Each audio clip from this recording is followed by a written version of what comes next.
It took some time for Unicorn Overlord to really capture my attention and interest. Upon initial reveal, I thought it looked nice and there were some interesting mechanics, but it also reminded me somewhat of other strategy games that initially sparked interest, but didn't keep it as the press cycle continued on, such as Diofield Chronicle and Redemption Reapers. That's the main reason it didn't appear on my Games I'm Hyped For in 2024 video. Despite this, I did keep tuning in to the trailers and over time got more and more excited. What sealed the deal is, of course, what usually helps seal the deal with games like this, a chance to play the game myself, which I got via the demo on Switch. Unicorn Overlord is the latest game from developer Vanillaware, whose most recent game 13 Sentinels Aegis Rim has been one I've always had an eye on to play someday. The game will be published as usual for recent Vanillaware works by Atlus in Japan and Sega everywhere else. Unicorn Overlord is a tactical RPG with inspirations from many sources but not wholly fitting any one particular niche of the genre. According to reports, the original concept for the game was created back in 2014, but the game took a backseat to other works until the studio completed 13 Sentinels. While most major announcements for the game have come through Nintendo Directs, Unicorn Overlord is not a platform exclusive. The game is set to release on March 8, 2024 for PS4, PS5, Switch, and the Xbox Series. A demo is currently out for Switch. A great list of consoles, although it definitely had me scratching my head as to why the game isn't coming to PC as well. It just makes so much sense to include PC if you're going to release on every major console already, but that may well be my PC preference showing. Either way, the game is coming soon, and while the demo may tide you over for a little longer, what are we in for once the full game comes our way? Unicorn Overlord begins at the fall of the nation of Cornea as Queen Elenia is deposed by her former general Valmor. Before the fall, though, Elenia's son Elaine is hurried away by the knight Joseph to keep him safe. Over the next decade, as Elaine hides away from the baleful eye of his enemies, Valmor sets upon the other nations and succeeds in conquering all five. Upon doing so, he takes on a new name, Emperor Galerius of the new Zenoiran Empire. After biding his time for years, though, the time has finally come for Elaine to emerge, fan the flames of rebellion, and reclaim his birthright. He'll need plenty of allies to accomplish the task, though, so our journey will be to assemble a group from different nations and backgrounds, from humans to elves, beast folk to angels. Elaine stands as the last hope against Galerius' influence. Can he muster his forces and use the power of the Unicorn Ring to defeat the Emperor? As with my favorite strategy RPG series, Fire Emblem, I feel that Unicorn Overlord is going to be made or broken with the cast of characters. Just from my own play in the demo, they're off to a good start. Nothing spectacular, but a typical cast with plenty of personality and dynamics already between them. I also enjoyed the premise of the story and feel there's a lot of potential for a rich world with a strong narrative. It'll take more time in the world and with the characters to really establish that immersive feeling that could carry this game far. I'm also very intrigued by how the different races of people will be handled, as I always enjoy how fantasy races are made to differ with the standard humans. Triangle Strategy and Fire Emblem are certainly compelling games, but Unicorn Overlord offers that diversity that could set it apart. Then we come to the gameplay. While it has many genre staples, such as every character having their own class and ways to promote along with turn-based combat, what sets Unicorn Overlord apart is the structure of the battles themselves and the units.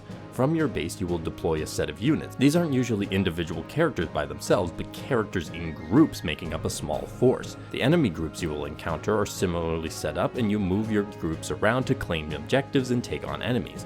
This is all happening in real time, as long as you're not paused, so the game has a more active, almost RTS feel on top of the turn-based battle encounters.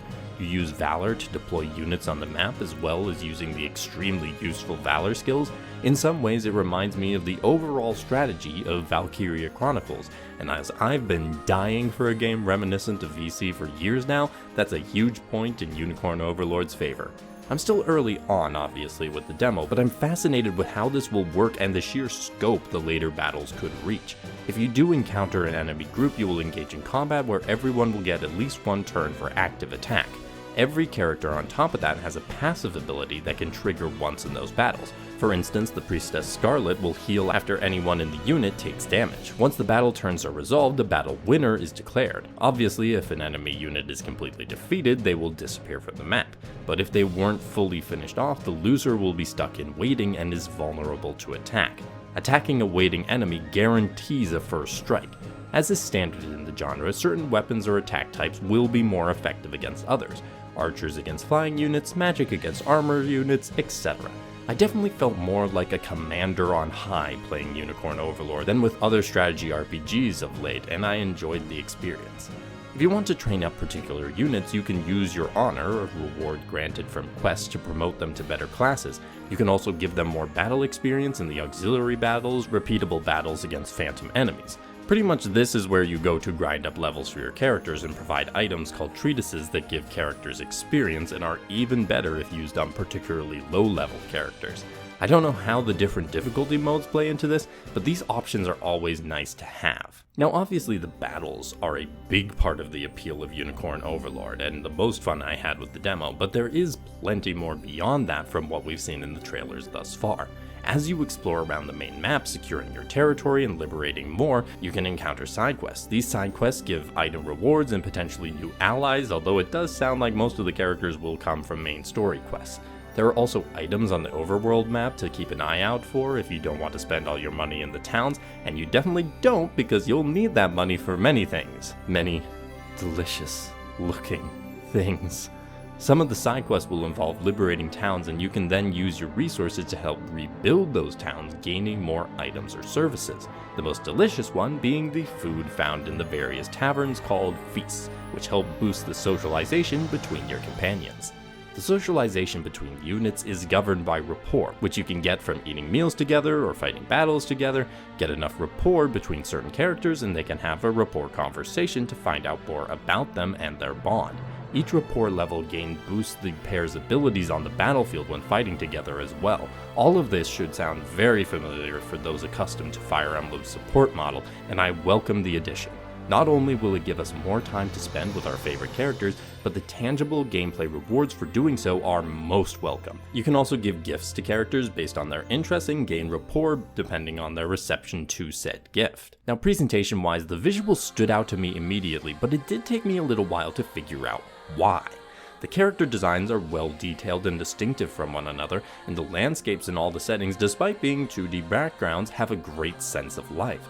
I finally realized though what really brought me into what I was seeing on screen, and that was the lighting. The game's lighting is well suited to highlight every part of the excellent art on display. Nothing is getting lost in darkness, and it shows an attention to detail I heartily appreciate. It definitely seems to me that clarity of information was important for the development team while maintaining the feel of the game. You can't tell me you don't want to eat some of that food from the feast. The other thing that really stood out to me was how animated the characters are in dialogue and scenes. Not just in facial expression, but in body as well. Elaine shifts around when talking or observing things, and they very easily could have just had them stay still the whole time. It's a detail I didn't know was missing in other games as much until Unicorn Overlord included it. The UX embraces the clarity I described before, although the UI does take some getting used to, especially when it comes to battle. Musically, the game sounds nice so far. I do find it amusing that they already have made 16-bit arrangements to the tracks in the game. Listening to those definitely put me back in the GBA Fire Emblem game feel. The game is composed by Base Escape, led by Hitoshi Sakamoto, responsible for Final Fantasy XII and Valkyria Chronicles, so I'm looking forward to hearing more of the game's soundtrack. Finally, the voice acting sounds fine to me so far. There's some similarities to the tone of the Team Asano games like Triangle Strategy and Octopath Traveler, which I've generally been critical of. I'm hopeful the actors will be given a chance to show off greater range and personality than those games have offered the actors, but I also wouldn't be surprised if they are never given the opportunity.